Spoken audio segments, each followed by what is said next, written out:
350 বছরের ভুল ক্ষমা করে দিছি একটা নামের কারণে, আর সেই নামটা হলো নবী মুহাম্মদ।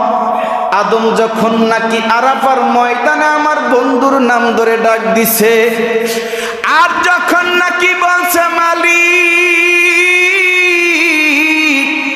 350 বছর পর্যন্ত কাঁদছি, একটা বারো আমার দিকে ফিরে তাকান নাই গো মালিক, কিন্তু বাইতুল মামুরের দরজার সামনে একটা নাম লেখা মুহাম্মদ।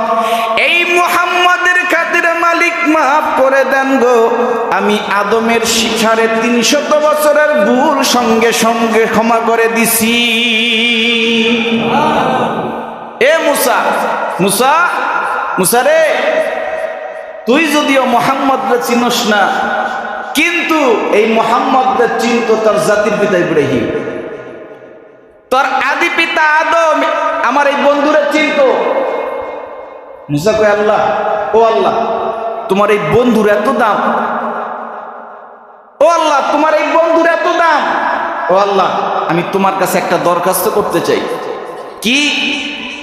এই আদম আলাইহিস সালামের আদি পিতা আদম আলাইহিস সালাম, যাকে আপনি পৃথিবীর সর্বশ্রেষ্ঠ মানুষ বানাইছেন, ওই মানুষটা 350 বছরের ভুল যদি একটা নামের কারণে মাফ করে দেন, না জানি ওই মানুষটা কতটা বরকতপূর্ণ, কতটা দামি।